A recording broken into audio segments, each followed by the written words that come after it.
नमस्कार दोस्तों।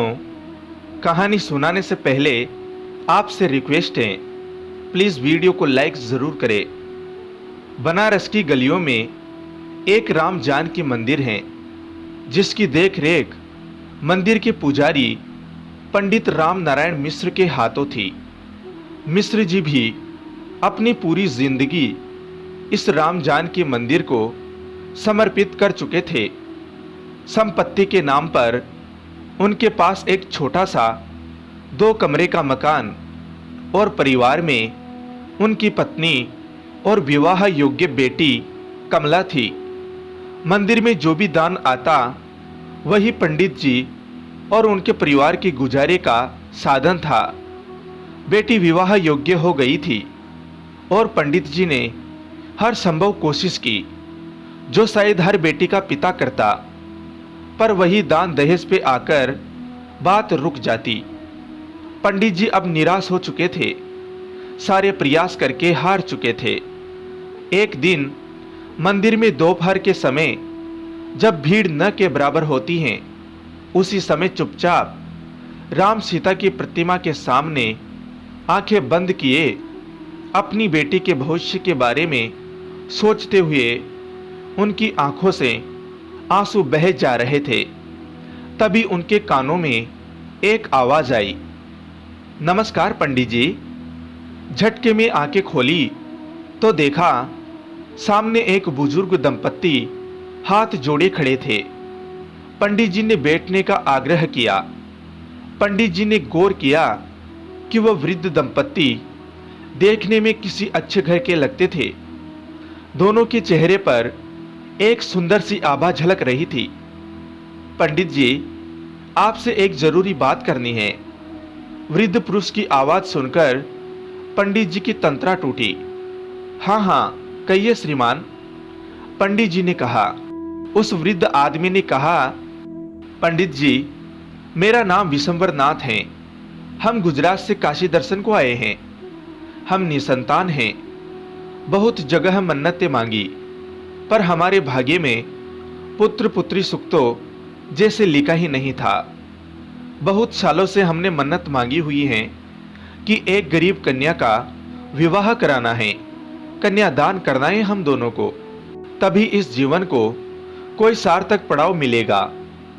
वृद्ध दंपत्ति की बातों को सुनकर पंडित जी मन ही मन इतना खुश हुए जा रहे थे, जैसे स्वयं भगवान ने उनकी इच्छा पूरी करने किसी को भेज दिया हो। आप किसी कन्या को जानते हैं पंडित जी, जो विवाह योग्य हो पर उसका विवाह न हो पा रहा हो? हम हर तरह से दान दहेज देंगे उसके लिए, और एक सुयोग्य वर भी हैं। वृद्ध महिला ने कहा। पंडित जी ने बिना एक पल गवाए अपनी बेटी के बारे में सब विस्तार से बता दिया।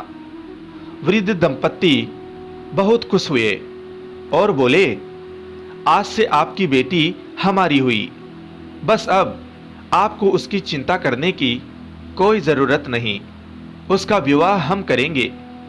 पंडित जी की खुशी का कोई ठिकाना न रहा। उनकी मनचाही इच्छा जैसे पूरी हो गई हो। विशंबर जी ने उन्हें एक विजिटिंग कार्ड दिया और बोले, बनारस में ही ये लड़का है। ये उसके पिता के ऑफिस का पता है। आप जाइए। ये रिश्ते में मेरे साडू लगते हैं। बस आप जाइए और मेरे बारे में कुछ न बताइएगा। मैं बीच में नहीं आना चाहता। आप जाइए, स्वयं से बात करिए। पंडित जी घबराए और बोले, मैं कैसे बात करूं? न जान न पहचान। कहीं उन्होंने मना कर दिया इस रिश्ते के लिए तो? वृद्ध दंपत्ति ने मुस्कुराते हुए आश्वासन दिया कि आप जाइए तो सही। लड़के के पिता का स्वभाव बहुत अच्छा है, वह आपको मना नहीं करेंगे। इतना कहकर वृद्ध दंपत्ति ने उनको अपना मोबाइल नंबर दिया और चले गए। पंडित जी बिना समय गवाए लड़के के पिता के ऑफिस की तरफ चल दिए। मानो जैसे कोई चमत्कार सा हो गया। ऑफिस में लड़के के पिता से मिलने के बाद लड़के के पिता ने हाँ कर दी। तुरंत शादी की डेट फाइनल हो गई। पंडित जी जब उस दंपत्ति को फोन करते हैं तब तब शादी विवाह की जरूरत का दान दहेज उनके घर पहुंच जाता।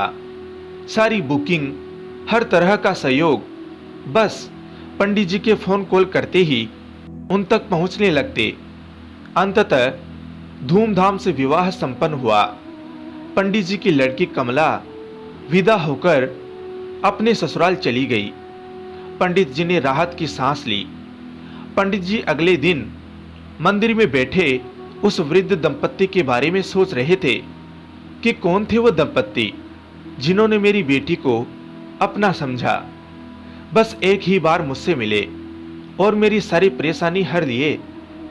यही सोचते सोचते पंडित जी ने उनको फोन मिलाया। उनका फोन स्विच ऑफ बता रहा था। पंडित जी का दिल जोर जोर से धड़कने लगा। उन्होंने मन ही मन तय किया कि एक दो दिन और फोन करूंगा, नहीं बात होने पर अपने समधी जी से पूछूंगा जरूर विशंबरनाथ जी के बारे में। अंततः लगातार 3 दिन फोन करने के बाद भी विशंबरनाथ जी का फोन नहीं लगा तो उन्होंने तुरंत अपने समधी जी को फोन मिलाया। परंतु ये क्या, फोन पे बात करने के बाद पंडित जी की आंखों से झरझर आंसू बहने लगे। पंडित जी के समधी जी का दूर दूर तक विशंबरनाथ नाम का न कोई सगा संबंधी न ही कोई मित्र था। पंडित जी आंखों में आंसू लिए मंदिर में प्रभु श्री राम के सामने हाथ जोड़कर खड़े हो गए और रोते हुए बोले, मुझे अब पता चला प्रभु, वो विशंबरनाथ और कोई नहीं, आप ही थे। वो वृद्धा जानकी माता थी। आपसे मेरा और मेरी बेटी का कष्ट देखा नहीं गया न। दुनिया इस बात को माने या न माने, पर आपने ही आकर मुझसे बातें करके मेरे दुख को हरा प्रभु। राम जानकी की प्रतिमा जैसे मुस्कुराते हुए अपने भक्त पंडित जी को देखे जा रही थी। जय श्री राम। तो दोस्तों, कैसे भगवान श्री राम ने अपने भक्त की स्वयं आकर पीड़ा हरी, ऐसे ही दोस्तों हम भी परमात्मा पर पूर्ण विश्वास रखते हैं तो वह हमारी हर पीड़ा को हर लेते हैं। दोस्तों, कहानी आपको कैसी लगी कमेंट करके ज़रूर बताएं।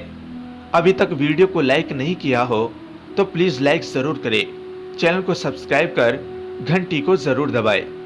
कहानी को अंत तक सुनने के लिए आपका धन्यवाद दोस्तों। फिर मिलूंगा एक नई कहानी के साथ। तब तक के लिए जय हिंद, जय भारत।